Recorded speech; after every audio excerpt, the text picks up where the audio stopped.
Hello, friends, and welcome into the Cam Rogers Show here live on site at the AT&T Byron Nelson, joined by my guy here, Tom Downey, coming at you for the next hour. Tom, I'm channeling my inner Jim Nance, my nice, crisp, and clear and calm voice and here. Hello, friends, as well. And the hello, friends. I had to tie that in here. Folks, how we doing? Thanks for tuning into the program here. Episode 104 on this Wednesday morning. Yes, it is, my friend. Absolutely. And, of course, the PGA Tour is here in Dallas, Texas this week after wrapping up the Players' Championship. We'll talk a little bit about the tournament, the golf course here, Trinity Forest, as well. We'll get to our picks, too, later in the program. Here's a rundown, though, of what's to come for the next hour. We will start things off with the latest NFL headlines, as we always do. A little Dez talk, Tom here, a little Reuben Foster as well, and a lot to get to across the National Football League, as always, here in the month of May. And then an AT&T Byron Nelson overview, as well as my power rankings. And then, of course, like I mentioned, we will make our predictions, Tom, at the end of the show. A little LeBron James talk and a recap of the lottery as well. Cam Rogers with you alongside Tom Downey. Let's get into those NFL headlines, folks. And we'll start things off with the ongoing investigation here with Reuben Foster. Now, Tom, a hearing is set for tomorrow, and what is going to go down is essentially the following. So the ex-girlfriend of Foster is reportedly going to testify that she sustained injuries from a fight with another woman.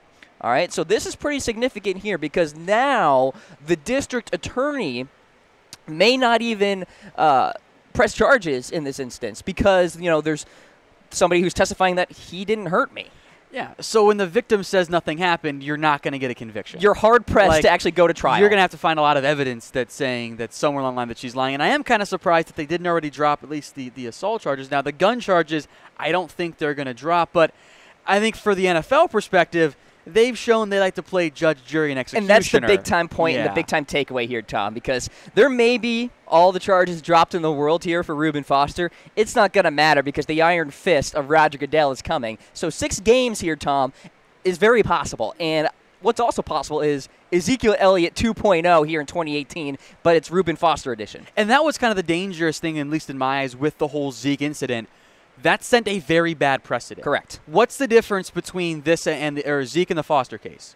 Is there anything? Like, in the end, he should get 6 games, like, no matter what happens, because there was the accusation. And there were even charges brought against Foster. Yeah. That didn't happen for Zeke. So I think that the NFL, because they try to play their own court and commissioner type deal, I think they're putting themselves up for failure here. Because if Foster doesn't get a 6-game suspension, going to be a lot of upset Cowboy fans. All right, so it's 3 felony charges here. Domestic violence, attempting to prevent the ex-girlfriend from reporting a crime, also possessing an assault weapon. Now, also noted in a recent report here, the ex-girlfriend could actually face charges, Tom, for lying to police in the first place, although a legal analyst told the Sacramento Bee that's not very likely. They won't go down that path. They don't do that. They don't try and play that game for the most part. Right, so there you go. That's kind of the deal with Reuben Foster here. We want to hear from you guys. Should the NFL suspend Foster for the allegations that are before him right now? Hit us up in the reaction poll. A heart for yes, a like for no. And 49ers fans, Tom, certainly want Foster to be trotted out there in week 1 of 2018. They did draft Fred Warner.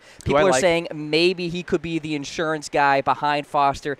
Not so much believing in that because he's a little smaller. He's good sideline to sideline. He's got to beef up, though. I think he's more of a weak side linebacker, or even a guy you can play some safety as well. So I think in reality, Warner was taken with the mindset that he will play alongside Foster, not that he's going to be the replacement for Foster. Linebacker there out of BYU going to San Francisco. All right, so that's the deal with Reuben Foster. Let's go to Dez Bryant here. And the big story yesterday morning, Tom, was that Jason Witten said that perhaps Dez could go to the Green Bay Packers. Well, in comes Ian Rappaport saying that's probably unlikely. That's the latest here with Dez. That interest has waned, and I just got an update earlier today that Dez Bryant appreciates the Ravens' offer, but politely declined. He didn't want to go to Baltimore. He appreciates, though. Well, think about it from the Packers' perspective, and I think the reason why you're seeing it, not many teams have a lot of interest is the draft has happened. The Packers drafted like 3 receivers this year. So are you going to bring in Dez Bryant on top of that? Now, I think Dez would be a good fit for Green Bay. I think he and Aaron Rodgers would be absolutely incredible in the red zone because those two would have the back shoulder fade connection that Dez and Dak never really had. But I think a lot of the teams out there, Packers and maybe even the Saints as well, they drafted a receiver. They don't necessarily have the space in that receiving room to go bring in a big guy like Dez Bryant. Now, he'll sign, but I just don't know where he's going to end up. And the theory was you had to wait to the post-draft era for Dez Bryant to sign somewhere, and here we are still waiting for any shred of interest from any team out there. Now, we also have my top 5 destinations that I've shown on the show before. We'll get that up for you guys as well. Be sure to let us know what you think about Dez Bryant. Where should he go? I'm thinking New England makes some sense. I really like the Colts as a destination. I actually put the Packers inside my top 5 as well. I've got the Texans there as another option. I actually took the 49ers out of my list now, folks. Yeah. I just don't think it makes too much sense. But there is a need there for Dez Bryant. He can certainly contribute to a couple of these teams here. In fact, a lot of these teams. Seattle's another one that I want to point to. I think just from a need perspective, I think the Colts make a lot of sense because they've got T.Y. Hilton and Ryan Grant. Like, Dez would instantly be that number 2 receiver in that locker room. So what about Seattle, though? They showed interest in Brandon Marshall. And if Brandon Marshall gets signed before Dez Bryant, I don't really know what's going on. I'm going to lose it if that happens. I mean, we've seen the same thing with the safety market, though. Correct. So markets are just kind of weird at times. So Dez will sign. I'll throw out the Saints as well. I know that they brought in Cam Meredith. I know that they drafted Traquan Smith out of UCF. But I think Dez would be the number 2. You can have Meredith be your 3rd or 4th and let Ted Ginn be your deep threat. I think that's okay, and I think from the red zone perspective, it'd be a good fit for the Saints as well. Texans would be an interesting one. DeAndre Hopkins, I've said on my show before, has gone to Twitter. Yes. Picture of Dez Bryant in the 88. It's interesting. You see a lot of players on both offense and defense say Dez still has it, but I don't think front office guys feel the exact same way. Yeah, so a little disconnect there. Let us know what you guys think about Dez Bryant here as that story continues to develop here. Not going back to the Cowboys, by the way. No, yeah, we can write that off. And by the way, Jason Witten has ruled out any Jay Cutler type of coming out of retirement or anything like that. Got an update on that earlier today as well. So there you go. Dez Bryant still looking for a team out there across the NFL. Let's get to the next headline here. And Jair Alexander has officially signed with the Green Bay Packers here. And Tom, I have been notoriously vocal about not being a big fan of the Packers going CB to start. But you know what? It's wearing on me because I'm not a big fan of Quentin Rawlings and Kevin King. At least Kevin King is a little younger. It's time to develop. But I've known Q for a few years. He and I went to Miami together. I've known him pretty well. I was the one who actually broke the story he was going to move from basketball to football. Oh, there you go. He just hasn't been very good. He showed a lot of promise in year 1, and he's battled injuries since then. I would not be surprised if Q is one of those surprise cuts or a potential trade bait during the preseason and even early on in the regular season. I would not be surprised if he goes somewhere else because Alexander can play that slot corner role, and when you put Kevin King and Josh Jackson on the outside, that's kind of where I think Alexander ends up playing in the end. Josh Jackson, I think, is going to be a fun kid to watch as well. And you look at Alexander's career at Louisville over 3 seasons, 77 tackles, 7 interceptions, 15 passes defended, and an enforced fumble there. And look, the Packers' pass defense was not very good, ranked 23rd last year, and faced its fair share of injuries too, so we got to point that out as well. But good front 7 for Green Bay. I like Mike Daniels. I like Clay Matthews. I like what they have there on that front line. And Aaron Rodgers coming back. I mean, there could be this idea that maybe the Packers are flying under the radar a little bit. I mean, heck, in my first power rankings, I didn't have them in my top 10. Okay, well, then you just undersold them in a big Maybe way. I'm just a moron. With Aaron there, you can't not put him in your top 10. So you, sir, were wrong on that one. But they are now. There's always going to be hype around Green Bay, I think, just because of Aaron Rodgers and what he brings to a team. All right, so that's the deal with Jair Alexander. They're now a member of the Green Bay Packers. So this just developed earlier today, and it's about, well, actually, this is from yesterday. Jay Ajayi, no, I'm sorry. We're going to Dave Tepper here becoming the next Panthers owner. Yeah, so this happened this morning. And the report was yesterday that he was going to go ahead and buy the Panthers. Now, this morning, it is official here. So, hedge fund manager expected to pay upwards of $2.2 billion to $2.3 billion. That's a lot of money. Tom, do you have that in your back pocket? If you get rid of the billion, yeah. I got $2.20 in my pocket. So, good news for Carolina fans out there, no changes to the GM, coach, starting quarterback, anything like that. They're going to stay in Carolina, so he says. So this actually has to be approved by the NFL owners later this month in May. The owners are going to meet in Atlanta, Tom, to talk about a few things that includes the voting on this. It'll happen. Look, this is has a minority stake in the Steelers. They're keeping it in-house. That's what they're doing here. They're allowing a lesser owner to come up and become a full-time owner. This will get approved. Plus, it's $2.2 billion. So just think you're Jerry Richardson. You were forced to sell, and you net over $2 billion. That's a good day, I think. Obviously you don't ever want to give up your team if you're an NFL owner, but that's a lot of money right there. Jerry Richardson faced his fair share of controversy, allegations. Is it even really that much of a punishment? Yeah, obviously not. You just got $2.2 billion. Yeah, for having a hostile environment, shall we say, there in Carolina. So we'll see. Dave Tepper, it's official, according to the Carolina Panthers. They have announced it, so there you go. Let's get to the next storyline here, and it's about Christian Kirk getting arrested back in February. Everybody knew about it except the public and the media. So basically the NFL insiders, the scouts, all that stuff. So the deal is Kirk was arrested because he and some friends were allegedly throwing rocks at cars as they were leaving another PGA Tour event, the Waste Management Phoenix Open. Which is kind of just one big party. This is like a high school kind of thing, like worse than egging because you're throwing rocks. Like, this is just a severe lack of maturity, and that's what maybe concerns me the most is that, why are you throwing rocks at cars? Yeah. Why would you spend your time doing that? It's just such a waste of time there. So what surprised me the most, Cam, is that no one heard about this. And it's 2018, Tom. Yeah. How are we not hearing about this? That's what surprised me, and I guess it's because he was outside of Texas A&M, and the local media there wasn't paying attention. I don't think the local Arizona media was paying attention to who got arrested at the Phoenix Open. It's just weird that it comes out now because I'm sure what happened is local media, they did their background checks on all these players because teams apparently don't do that anymore. You got to wonder at the end of the day, is this even a story? Like, he's drafted, it's over, the team's new, but we didn't. I think it is. Here we are talking about it, though. Know. So that's why it's a story to me, because I think to me it's that we didn't know about it. Like, how did we not find out about this in advance? That's what's the surprising part to me. And it's how are you this immature? So they got Larry Fitz. They got J.J. Nelson there in Arizona. How do you see Christian Kirk fitting in that offense I think as he's the the draft two. analyst? Yeah. I think he's the number 2 right away for Arizona. I mean, I think he's a good route runner. He's not going to be a deep threat. He's going to be more of a Golden Tate type. I think you'll see him play outside potentially to start, but I think down the road his best fit is going to be as a slot receiver. In reality, he is the Larry Fitzgerald replacement who can play alongside him in the meantime.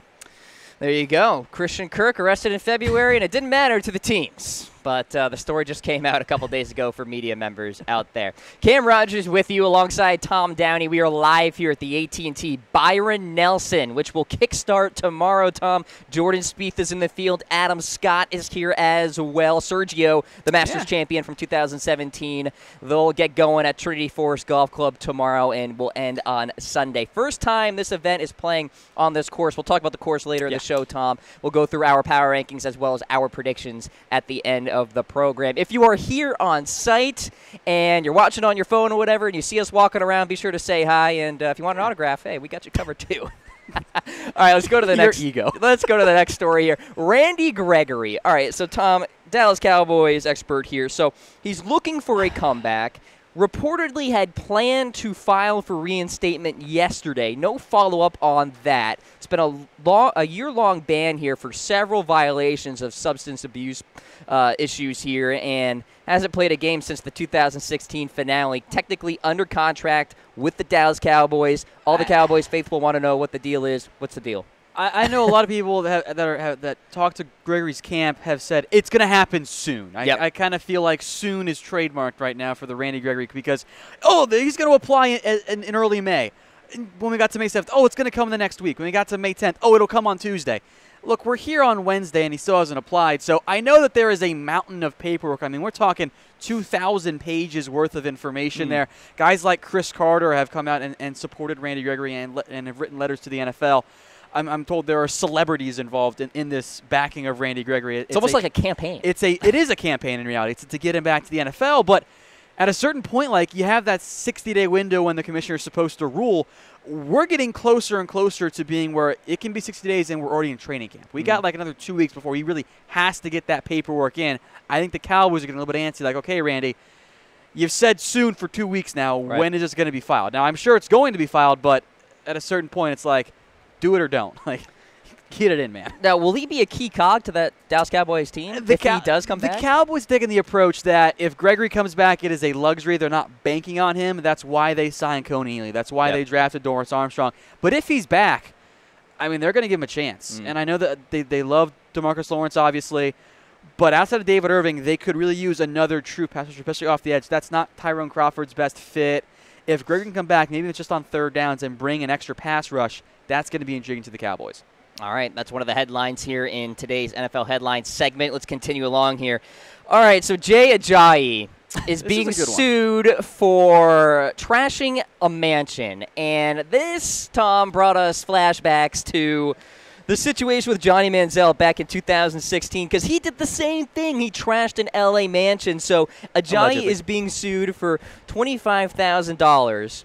All right, supposedly through 3 parties without owner's permission, and shoved the owner in, quote, a menacing and threatening manner. So this isn't just the parents going away for the weekend, Tom, and you throwing a party. This is actually like somebody else. This is not Weekend at Bernie's. No. So Jay Ajayi is going through this situation here. Lawyers claim he didn't damage property or threaten the owner in any way. So it's a he said, she said type deal. By the way, this is the same owner who sued Beyonce for $25,000 back in 2010. So maybe he has a track record of suing. I don't know. Don't trash other people's places. Like, yeah, that's like, a takeaway. Like this is kind of like Christian Kirk. Like, don't break things that aren't yours. Like, how hard is that, really? Kids, be safe at the partying. I mean, come on now, Jay Ajayi. I mean, at least clean the place up, right? I mean, it depends on how trashy it was. Like, if we're talking about damage or if we're just talking about cups and whatnot, I don't know the specifics on this story. If it's $25,000, I feel like things were broken. Yeah, that's probably a fair assumption. Maybe again, a TV or something like that. It is a mansion, so good point. I don't know. So Jay Ajayi at least says that he is innocent on the matter there. So we'll see what happens going forward with that. Just one of those interesting nuggets here on this Wednesday of the Cam Rogers Show. We got another story that has finally settled here, and it's about Eli Manning and the fraud lawsuit. He has reached a settlement, he and the Giants have, in regards to this. You remember this story, Tom? It kind of went away for a bit. I kind of feel like this is a bigger deal than has been made out to be. Like, I think it's just like, oh, it doesn't impact the game, but like, this is not okay. Like, frankly, I think there should be a bigger debate as to whether or not there should be some type of discipline. Like, this is not okay. This is very much fraud, and it does fall within the CBA. If the commissioner wanted to drop the hammer on Eli Manning or the Giants, they could do that. Now, the conspiracy theorists out there will say no, they won't, because the Mayors and Goodell seem to get along well, and also the whole kicker incident with Josh Brown, where he didn't face any suspension or had a 1-game suspension for far more than Zeke did. So I just feel like this was this has been a bigger deal than we've all kind of accepted or realized in the process. Yeah, so he's accused of falsely passing off memorabilia as game worn when it wasn't, and so this is almost something that you will hear out of like a college, like an NCAA type thing. This is integrity of the game. Yeah. So it's all. Now, I think in reality, stuff that's like practice worn and like preseason stuff or just even like practice stuff kind of ends up passing as game worn in reality. I think that was kind of the phrase used there, but I think it's a bigger deal. It's not a good look. It's a very bad look. Bad PR for Eli Manning. There's no doubt about that. Giants too. But this is no longer an issue, I guess, because they settled, and perhaps people could theorize that because they settled, maybe there's a shred of guilt there. But we'll see. I mean, that's what settling is, right? Yes, that is, I guess. Kind of my according mindset. to some people. Yeah. All right. D'Angelo Hall called it a career, ladies and gentlemen. One of the great corners with the Washington Redskins. He's 95% sure he is done with football. 95. You either are or you aren't, man. Hey, he's leaving 5% for a Brett Favre move. I love D'Angelo Hall. He's always been fun to me to watch. I like it when DeAndre Hopkins broke his ankles almost literally. He was not the same player the past couple of years. Like, he has barely been able to play. He's been hurt. I think he'd be good in the front office or on TV. I think either way he'd be a good fit there. A great player outside of that very brief stint with the Raiders, which was a complete disaster. Yes. That was bad. That wasn't good. That was one of the worst moves the Raiders ever made because Hall was a gigantic. A good career. Not going to be a Hall of Famer, I don't think, but a good career for Hall. And I don't know what the 5% is for. Like, is he hoping that someone begs them to stay? Like, is that the plan there? I just don't get it. I kind of understand because maybe he's foreseeing the potentiality that there's an itch to go back and play. And there will be one. Yeah. Like, it's it's tough. natural. It's tough. I mean, this is something he's done his entire life. Play football. You don't want to give that up. I mean, for crying out loud, Kurt Warner looked into perhaps making a comeback. Remember that, huh? I think Hall has a better chance of playing than Kurt Warner. That has been my favorite story of the offseason so far. Because it created a whole new segment on this show. And then he tried to say it was a slow news day. Yeah, he did say that. Kurt, you can't say that. It's people to not pick it up. So D'Angelo Hall played in just 5 games last year, 3 games the year before, so dealt with his fair share of injuries to wrap up his career. But first-round pick by the Falcons in 2004 panned out pretty well, so he's calling it a career, all things considered there. So that's the deal with D'Angelo Hall. How about Aaron Donald? He's looking to get paid, folks, and it sounds like he's going to get paid. So the Rams are optimistic they will reach a deal with the star defensive tackle there, and I'll tell you what, he is the #1 guy in the NFL that deserves to get paid more so than anybody else. He might be the best collective player in the National Football League. He is an elite guy. The disruption that he brings from the interior of the defensive line is unseen outside of him. I mean, J.J. Watt even is technically a 3-4 defensive end, but what Donald brings to the Rams is instrumental. I cannot wait to see him and Sue on the same team together. Oh, my God. You better have a good guard-center combo, otherwise you're going to be in big, big trouble there. It's interesting to me to see how this played out because he was not happy last year. And it was like, oh, man, are the Rams going to lose Aaron Donald? I think maybe the biggest thing for the Rams, they're good now.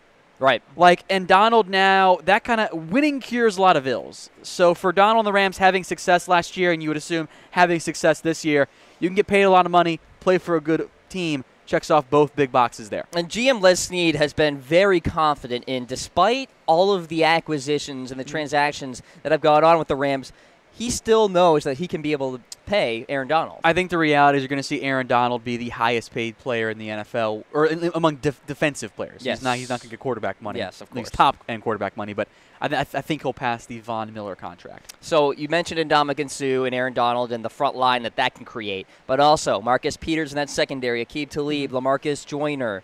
Are you buying into the Rams here, Tom? Because I am. I mean, I am buying into it in the sense that I think they're going to be one of the top 5 teams in the NFL. I don't think I'm going to pick them to win the Super Bowl. I don't think so either. But I am buying that this is going to be one of the best teams in the NFL. Now, we've seen the dream teams in the past have issues. I think of the Eagles a couple years ago. They did not have a lot of success. But I think the Rams are in good shape, and I have always been a big fan of Sean McVay. I thought he was going to go to the Niners because John McVay had a long relationship there in San Francisco, but the Rams got a great coach, it seems. Rams are looking like a really good team. Year 2 is often tougher, though. Yeah. I'll make note of that as well. Yep, absolutely. Good division, though, as well in the NFC West, right? Yeah. The 49ers are looking pretty solid as well, and we'll see what the Seattle Seahawks can do, too. All right, folks, hit us up in the comments section here on Facebook Live and YouTube. You're watching the Cam Rogers Show, and it's not just Cam Rogers. It's Tom Downey here as well. We are live at the AT&T Byron Nelson. We're inside the media center right now, Tom. Today is the Pro-Am here at the tournament, and as well as we have a comment from Alex. Alex, appreciate you chiming in here. D'Angelo Hall not in the Hall of Fame. I hate this phrase because I don't like to typically use it, but I kind of think D'Angelo Hall is just in the Hall of Very Good. I agree. He's a really good player, but I don't think he's just doesn't have the numbers, the production, the elite level play across multiple years that you want to see out of a Hall of Famer. Good player, no doubt, and he's one of the better cornerback picks we've seen in many years because players bust, but I just don't think he's going to be in the Hall of Fame. So Alex, pick a city right outside of Canton, and that's where he should go. Hall of Cleveland, then. There you go. All right. Thanks for the comment. Keep those comments coming on the Cam Rogers Show, and you guys can be on the broadcast. One final headline to get to here. Terrence West visited with the Colts recently, Tom. So he played on the Baltimore Ravens last year, had a calf injury, didn't play much a year ago. He's still a viable running back, I feel, but I wonder how much he has left in the tank. Look, I will just bring this solely from a fantasy perspective. I do not want him to go to the Colts. I invested in Marlon Mack. Oh, no. Naheem Hines has me concerned enough there. I don't want to bring in West because West could be your first and second down back in Indianapolis. So you have Marlon Mack in your Dynasty League or something? Oh, I love Marlon Mack. I am a huge fan of Marlon Mack. So you don't want this news to come to fruition. No, I like Hines too, so I think it's going to be a committee there. Okay. That's the rundown with the latest NFL headlines here on the Cam Rogers Show. Cam Rogers with you here alongside Tom Downey. Like we said, we are at the AT&T Byron Nelson here in Dallas, Texas, inside the media center right now. Be sure to say hello to us in the comments section. We'll feature your comments here on the broadcast. Let's take a look at the NBA now, Tom. We'll talk about LeBron James. And now being down 0-2 to the Boston Celtics. They competed last night. We'll check out some of the video B-roll that we have to show you guys here. And LeBron still had a good game despite actually leaving. He was feeling it early. I mean, he's not a great three-point shooter across his career, but he was hitting them from deep last night. Now, he had some nice shooters touch like there, but then he left on this play, or this next play here after he hit that nice fadeaway three. LeBron drove to the lane, and Jason Tatum caught him with his shoulder. It was on accident. There was nothing malicious there. That stuff happens. Tatum was trying to go out wide. LeBron tried to cut out in the middle there, and LeBron, he was not okay, and you can kind of tell he was kind of, had that little head moment there, like, ooh, he came back very quickly. We make a lot of notes about the NFL, the concussions. Kind of seemed like maybe that might have been the case there for LeBron, but the first half belonged to the Cavs, and then the Celtics just took over. I mean, this was a classic example of, yes, the Cavs have the best player by far on the court, but the rest of the team just did not show up. I mean, outside of Kevin Love, the Cavs were bad last night, and the Celtics as a team just wrecked them. Marcus Smart stepped up, Jaylen Brown, Jason Tatum, Terry Rozier, Al Horford.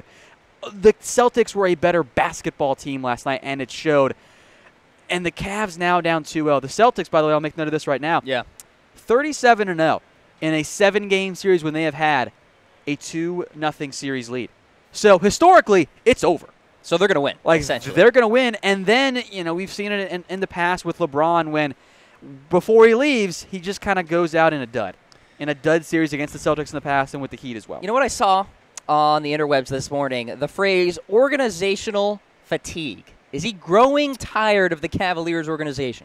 And that's the big-time storyline here as we head into Game 3, as you see, 7:30 on Saturday, Tom.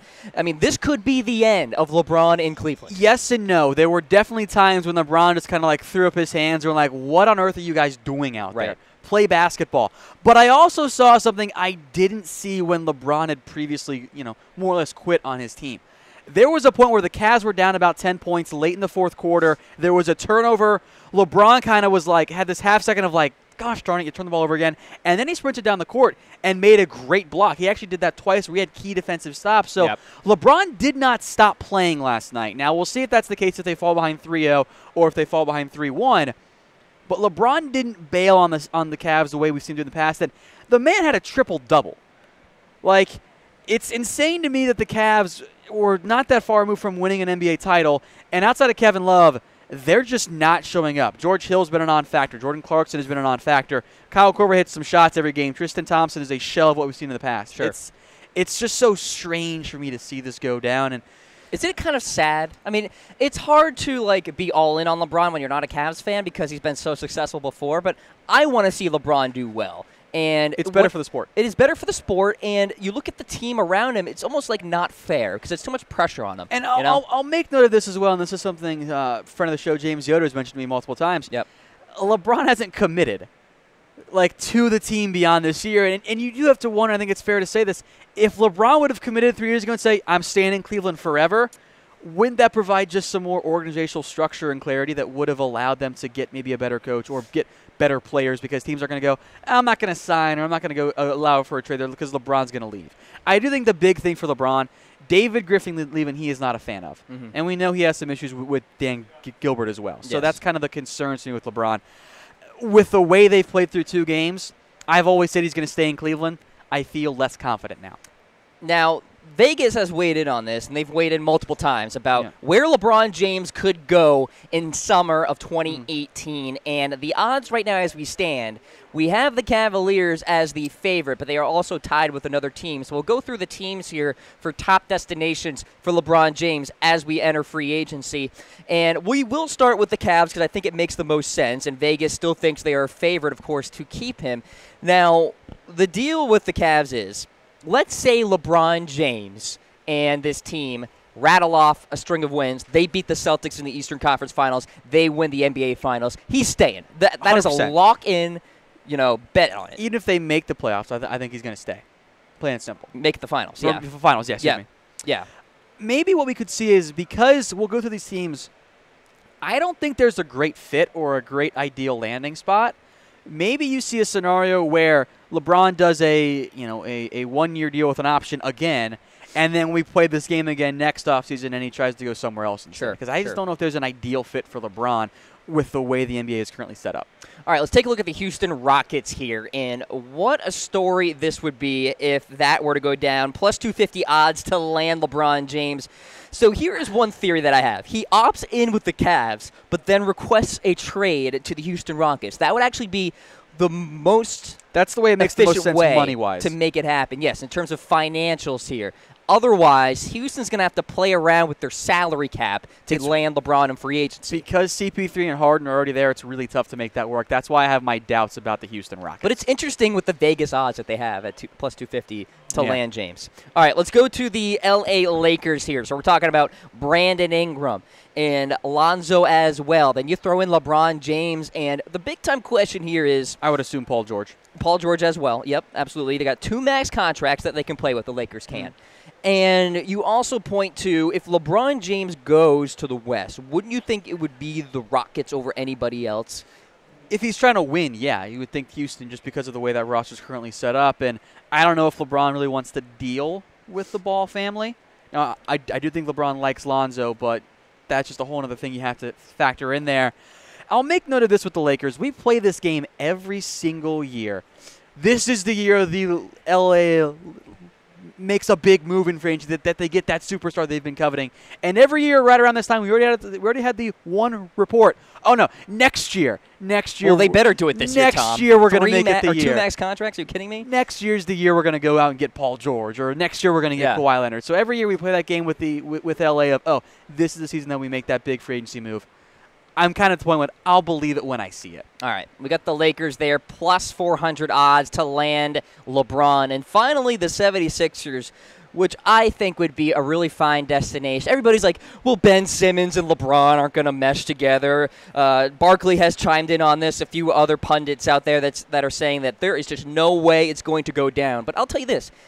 There has been a report that LeBron is okay with playing off the ball. Then Ben Simmons takes charge there. That's the only way this works. Yeah. Because you have to play one of Simmons or LeBron off ball, and if it's Simmons, why bother? Because he just cannot shoot. Sure. And LeBron has shown a better three-point shot, especially this playoff, especially against the Celtics. He was good early on. If he does want to actually play off ball and kind of extend his career length, then Philadelphia makes some sense. Yeah. All right, so the Sixers are there as well. That is my pick here. They have the longest odds according to Vegas. All those odds are pretty high, though. Yeah. I'll make note of that. That's very intriguing to me. Yep. And there's some long shots out there, Tom. Maybe, the Warriors? No, that's not going to happen. Stop it. That's not going to happen. That's not fair. Cam Rogers with you alongside Tom Downey. It's the Cam Rogers Show live from the AT&T Byron Nelson here in Dallas, Texas. Let us know if you guys are coming to the tournament. If you're here in Dallas or in the Dallas area, be sure to let us know in comments here on Facebook Live as well as YouTube. Or tweet at us. Yes, there you go. You can see our handles right there on your screen. All right, let's get to the NBA Draft Lottery results from last night. Tom, you were on air with Harris Rubenstein to break it all down. We'll take a look at picks 1 through 5 here. You got the Suns, the Kings, the Hawks, and the Grizzlies and Mavs. Kings were the big winner there. They were supposed to be outside the top 5 at number 7 overall. They leapfrogged in. They had about an 18% chance of getting a top 3 pick, and the balls bounced their way there. Some fun fact about the Suns, they actually won the first 3 drawings. So they, of course, got the first pick. They then do a draw to get the second pick. The Suns ball. So they had to do it again. The Suns ball again. So they were destined to win the first overall pick this year. What do you think about the Phoenix Suns here? There's been some excitement that maybe they'll go ahead and get DeAndre Ayton, the local kid. Look, I wouldn't mind Ayton. I think maybe that fills the bigger need. But I am a big fan of Luka Doncic because you do not find European players who make that level of impact as a young player. I mean, even guys like Kristaps Porzingis, they were bit and roll players. Doncic is basically the best player on Real Madrid. You don't find that coming overseas from Europe. Now, I know there are some concerns about him being a good enough athlete, but the Suns did hire his Eurobasket coach. So, connection right there. So just keep an eye on that as being an option. And I think that might be what I would do in the end. All right, next slate of picks here. Let's take a look at 6 through 10. We got the Magic Bulls. We got the Cavs there as well, the Knicks and the 76ers. What sticks out here, Tom? The Sixers ended up keeping that pick. Now, that was part of the Markelle Fultz, Jason Tatum trade on last year's NBA draft. Had it been number 2 or 3, it would have gone to Boston. Otherwise, it was going to the Sixers, so they stay at 10 there. Once you got outside the first half from 7 and beyond, there were no or 8 and beyond, there were no changes to the draft lottery this year. Everything was chalk. There were no big surprises in the end. All right, so 6 through 10, those are the picks there. Let's take a look at 11 through 14 here, and we'll show you in a matter of moments. We got the Hornets, got the Clippers twice, as well as the Denver Nuggets. Yeah, Pistons, if that pick had been a top 3 pick, they would have kept it. The odds were about 3% that was going to happen. So you're saying there's a chance? There was a chance. It did not happen there. Yeah. And as we've seen as the NBA has adjusted the order and the actual odds, the back half doesn't typically change because they only do drawings for the top 3 picks. And those teams, Denver had about a 1% chance to get a top 3 pick. It just wasn't going to happen for them. So the league office took its sweet time getting us the picks last night, Tom. Yes, I was not a fan of that. Yeah. It was very frustrating. Just do it. Yeah. Do what we do. Whole lot of filler. Then do a mock draft afterward. Absolutely. So we'll do it again next year, folks, right here on Chat Sports. So don't you forget that. 11 through 14, those are the results there with the 2018 NBA Draft Lottery. All right, folks, you are watching the Cam Rogers Show here on site at Trinity Forest Golf Club. Cam Rogers with you alongside Tom Downey here.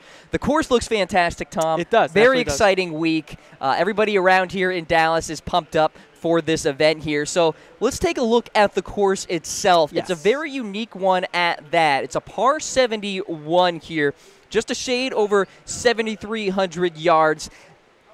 Looks like a links course, but doesn't really play like a links course. Now, Jordan Spieth, who has been coming here ever since getting that sponsor exemption, has been recently talking about this course and really saying that it's very much a second shot track, and that even though it looks like a links course, it doesn't necessarily play like one. So no water, no trees, and how about this? It was built on a landfill, Tom. So effective use of land. Designed by Bill Core and Ben Crenshaw.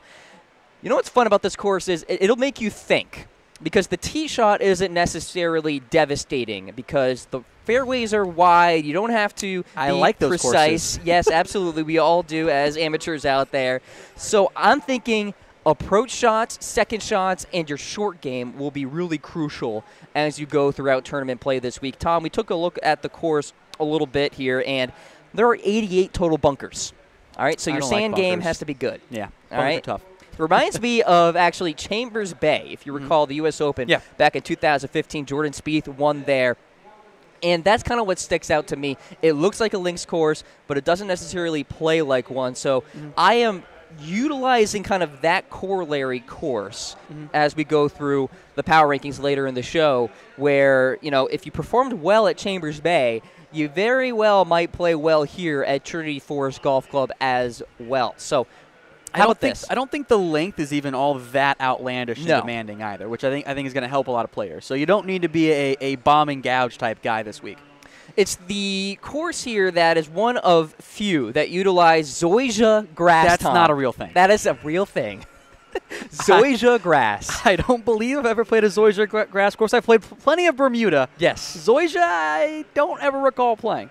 So a few players out here are actually members. So Jordan Spieth is a member at this course, as well as Bo Hostler. We'll talk about those players. Hunter Mahan as well. Yes, guess who? Tony Romo is a member here. So a few notable names. I would assume we'll see Tony here at some point. I hope so. And maybe he's out there right now. Who knows? So a couple players I want to note here in terms of who are necessarily crushing it with their irons right now. Jordan Spieth, Scott Piercy, Mark Leishman, Sergio Garcia, Robert Garrigus, J.J. Spawn, Andrew Putnam, Scott Tringali, James Hahn. These guys are all inside the top 10 in strokes gained approach in the field. You mentioned Sergio. I'll make note of that right now. He's actually doing his media day behind us over your right shoulder right now, Cam. So if you hear some audio picking up, that's Sergio doing his press conference. Sergio chatted up. Yes. So I'm watching a strokes gained tee to green as well, Tom. So driver, second shot, can you get on the flat stuff? Because the greens, yes, they have their undulations, but they're big and they're fat, and you can hit them fairly easily. And if your iron game and your precision is good, then you can,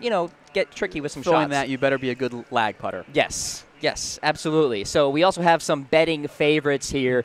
And in light of the recent news, Tom, of course, that sports betting is now federally legal, now left to the states to decide. We've got the betting favorites for the AT&T Byron Nelson, and Jordan Spieth, of course, is atop the line. Well, yeah, he should be, Cam. We'll make more of that when we make our picks here, but it's kind of a no-brainer. I actually think 5-1 is actually pretty decent odds. Right. Obviously, it's golf. There are a lot of different players that can win, but I like 5-1 for Jordan. This is why Jordan Spieth is the favorite, folks. Because he leads everything. He's first in strokes gained total. Yeah. Strokes gained tee to green, strokes gained approach and off the tee, and greens and regulation. All the important metrics. He's number 1. So you're saying he's going to win. Well, not necessarily, because we're going to get to our picks later in the show, and I will not be picking Spieth, hint, hint. So there you go. Get too cute with it, Cam. Get too cute with it. Some other names there. We got Brandon Grace, Jimmy Walker, Adam Scott is making the trip here as well. Mark Leishman, he's shown up pretty big in events before, Tom. And then Bo Hostler, a guy that you like a lot. I do. Who practices here at Trinity Forest. Another local guy. I think this is the first time, of course, this course has hosted the AT&T, but Byron Nelson. The local guys are the guys that I'm paying close attention to. Yes, because a lot of unfamiliarity to this course. Oh, yeah. So when you have the knowledge, that will go a long way throughout the tournament this week. So want to take a look at some storylines as well as we enter official play tomorrow morning. The first thing is about Jordan Spieth. Will he win for the first time this year? And look, Tom, the stats are there. His tee to green game is fantastic. His irons are great. His short game is really solid as well. You know what's actually struggling? His putting. He's 183rd in putting. Which has not been his normal MO. Correct. I think what I've noticed a lot is if Jordan Spieth doesn't one putt with a putt he should probably make, it kind of ends up being a 3-putt more often than it should be. So the putting shouldn't be an issue this week because he knows these greens. He knows how there's going to break. There shouldn't be any putts that look like it's going to break to the right, but it actually breaks left. He should already know that. He should have that master feel for these greens. The form has just been okay. T41 at the Players, missed the cut at the Zurich Classic. That's a team event, Tom, so it doesn't really matter there. Third at the Masters, though. T3 at the Houston Open, so local tournament here in Texas. T17 at the Match Play.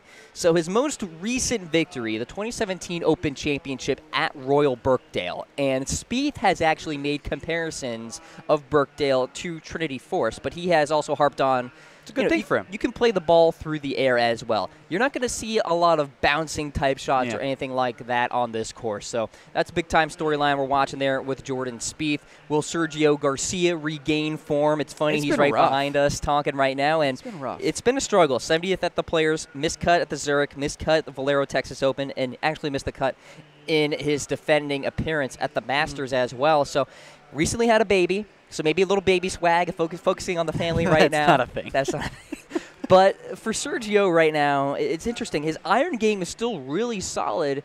He's just not converting and not making birdies. And that's always been Sergio. That's always been his problem when it comes down to it outside of that Masters win, when the on the line, the putting doesn't always match. And he's gone through a lot of different adjustments with his stroke and even his grip. Just doesn't seem to have it this year. Yep. And then it's tough. Take a look. Golf is a tough sport. It is, and especially in terms of a consistency standpoint. And one thing I actually want to point to, you see as the bottom storyline there.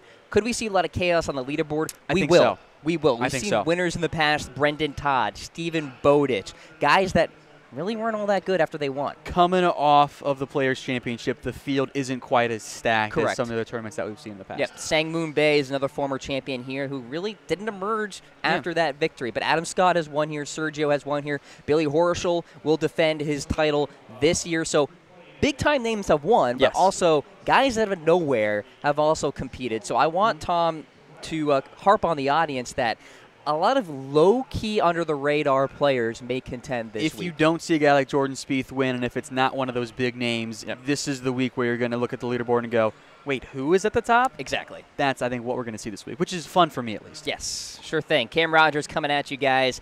This is the Cam Rogers Show, and I'm here alongside Tom Downey. We are live at the AT&T Byron Nelson. Sergio Garcia right behind us, getting ready for the tournament that will kickstart tomorrow officially. And, Tom, I've got my panel rankings here, so let's go through all of the names. I'll count you guys down from number 10 all the way to number 1 for the AT&T Byron Nelson power rankings. And starting off with number 10, we talked about him earlier in the show, Bo Hostler. And practices here at Trinity Forest. Last 5 events, the form has been okay. T46, T34, T51, T16, and a second here at Houston.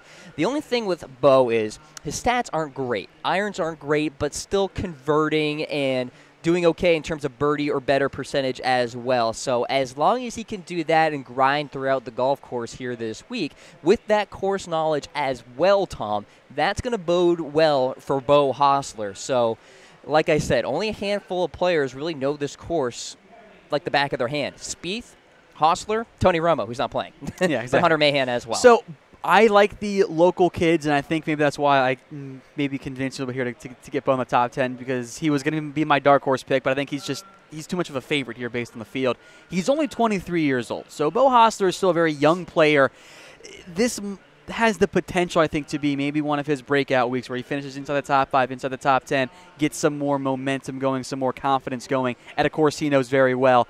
I like this kid a lot. I think down the road, maybe not necessarily this year, he's going to be contending more and more for actual majors. And like we said, in a weaker field, some of these under-the-radar names can emerge here in the leaderboard. So Bo Hostler there at number 10. Checking in at number 9, this guy is an interesting character, Grayson Murray. Now, he is actually trending in the right direction right now. He's fun. Fun fact, he did once ask a Playboy model to caddy for him if he qualified for the Masters. He's one of those golfers. Yeah, so he's a birdie maker. 3rd in the field in birdie or better percentage, 17th in the field in strokes gained tee to green. So coming off the tee, the irons, they're great. He's converting on birdies. Sits at 55-1 odds to win. So if you're betting in this tournament, I like that number a lot. Grayson Murray, a guy to watch out for at number 9. This wasn't your dark horse, but I think this definitely qualifies as one. Yeah. Outside the top 100, but has played very well as of late, like you mentioned. And this is a guy that I could definitely see. We look at the leaderboard on Sunday and go, Grayson Murray's in the top 5? Wait, what? You want to talk about momentum too, Tom. In Murray's last 24 rounds, he's 3rd in strokes gained tee to green. If you can continue that here at the AT&T Byron Nelson, will bode well for you on the leaderboard. All right, let's go to number 8 in my power rankings here. And checking in at that number, we talked about Bo Hostler. We talked about Grayson Murray. How about Charles Howell III, one of the more consistent golfers out there, Tom? Yeah. He has yet to miss a cut here this season. Now, he's one of those guys who makes the cut, will finish top 25, never win. Yeah. That's who Charles Howell That's exactly the way is. To describe Charles Howell. That's exactly what's going to happen this week. He's going to finish inside the top 25, maybe make some cash for some people in DraftKings and what have you, but that's it. I mean, he has a ceiling. His ceiling is top 10 finish at the very best. But 11th in the field in strokes gained approach. His irons are good. He's 9th in par 4 scoring as well. Solid wind player. Can play out of the bunker too, Tom. So Charles Howell III there at number 8 in my rankings, and a guy for DFS players out there to watch out for. This was your safe pick. This is kind of that high floor, low ceiling type player among DFS. If that's trying to find one of those players. So if you're playing cash out there, I think you should play Charles Howell III. He should be part of that core there. All right, so he's there at number 8. Let's go to the South African at number 7. His name is Brandon Grace. So, Tom, I mentioned Chambers Bay back in 2015. Yeah. He contended. He was T4 in that tournament when Jordan Spieth won that U.S. Open. So if he can kind of carry that knowledge into Trinity Forest Golf Club here, he can certainly be atop the leaderboard. In terms of just pure talent, too, he's up there. I think this makes a lot of sense. This is one of those guys. I'll mention a couple others that I think this course fits him well. Mm-hmm. You mentioned Chambers Bay. Birkdale, he finished tied for 6th as well. That's kind of the vibe we get for this course, and I think you could see a scenario here where Grace does finish inside the top 10, maybe even contends, because we've seen him do it in the past. He's good enough to compete and win tournaments. I think this could be, again, not a favorite or a dark horse because he's inside the top 4 in the world, but I think this is a nice pick if you're trying to go outside those top couple guys based on the odds. He's making cuts, too. Last 5 events, he is well inside the field there, so hasn't missed a weekend. And solid putter, too. 2nd in strokes gained putting in the field. So if he can ride the momentum with that flat stick, watch out. He'll start dropping birdies like never before. So there you go. Brandon Grace there at number 7. Let's go to number 6. Rory, not McIlroy, Sabatini. How about this guy? We haven't heard much about him. You would.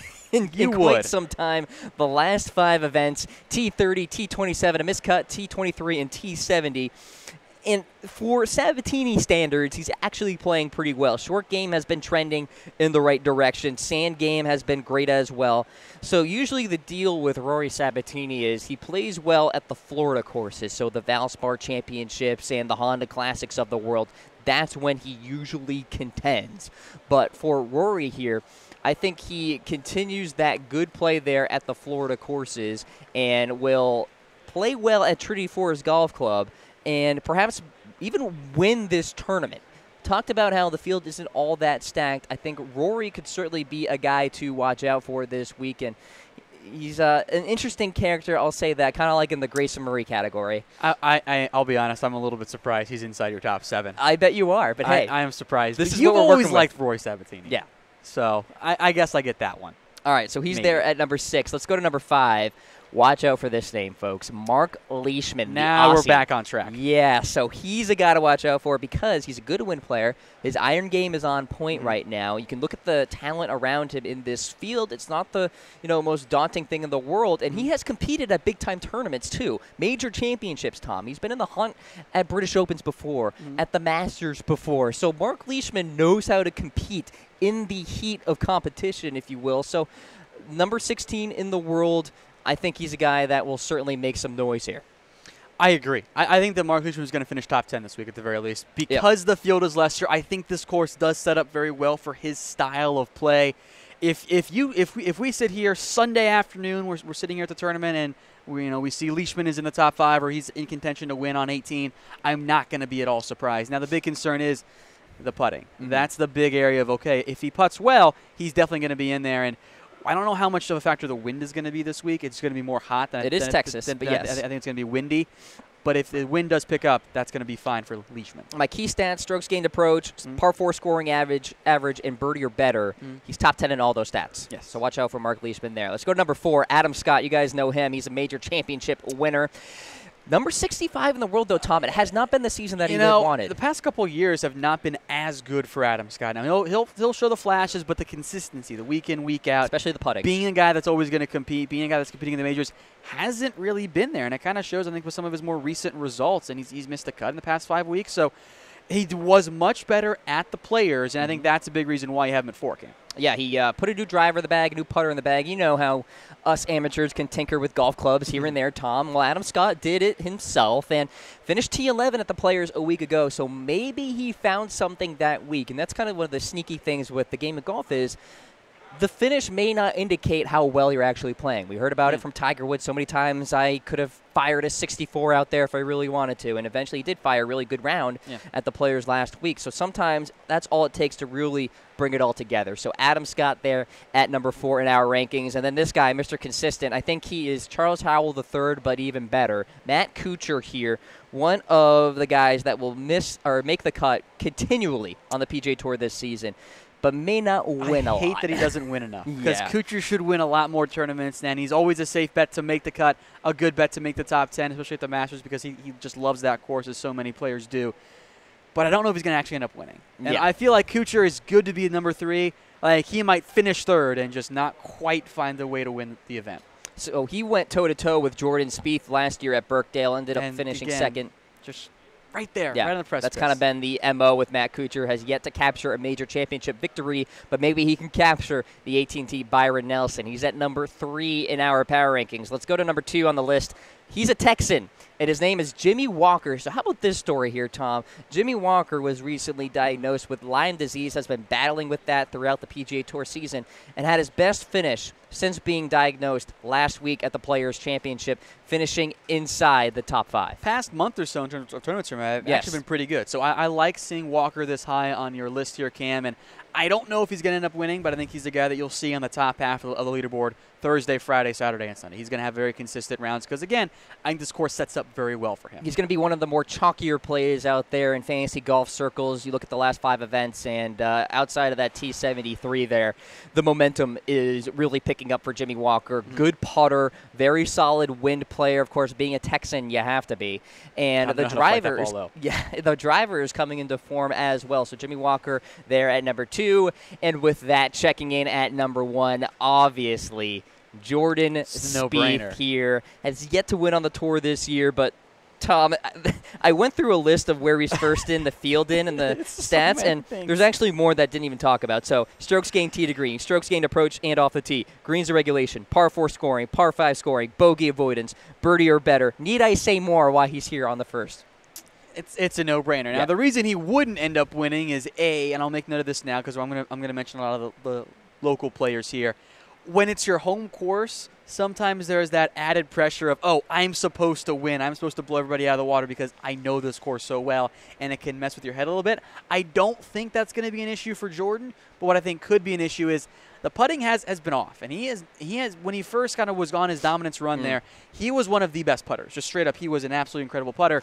And this year with the 41st finish in the cut, the putting's just been off. Yeah. Now going back home, I think will help kind of solidify that issue. Now he finished the Players' Championship last week on like an 8 or something on 18, so a little bit of an inflated finish there for Jordan Spieth. So with that, I think you can throw that out the window. He has struggled at TPC Sawgrass many times before. In fact, he went into that tournament with 3 straight missed cuts and in his history at the tournament. So for this to be a fresh start, I think is certainly something to keep in mind with Jordan here.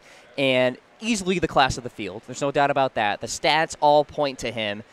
You know what's another thing to point out, too? Trinity Forest Golf Club really harps on creativity. It does. Jordan Spieth is one of those players, kind of like a Bubba Watson, who likes to use their creativity, their visualization of creating shots. Not quite as extreme as Bubba. Yeah, not quite as crazy as Bubba with straight. The sidewinders and all of that stuff. But Jordan Spieth at number 1 in our power rankings here for the AT&T Byron Nelson. You guys are watching the Cam Rogers Show. I am Cam Rogers. That guy right there is Tom Downey. We are here in the Media Center at Trinity Forest Golf Club. And, Tom, it is time now to pick the tournament because, of course, competition begins tomorrow, so we got to get those picks out of the way. We'll start things off with sleepers. So, Tom, your sleeper is a local guy, Hunter Mahan. Yeah, I'm going super deep here with my dark horse really pick. Deep. Beau Hossler doesn't count for me because he's in our top 10 power rankings. He was my next guy, but I'm looking for the local players. Now, he's made his past couple cuts here. Hunter Mahan is not the guy we saw back in his prime there. Hasn't made a top 10 all season. Has made 3 straight cuts. I went with him. Yes, he's outside the top 600 in the world, but his game is kind of starting to round back into form, and this is his home course.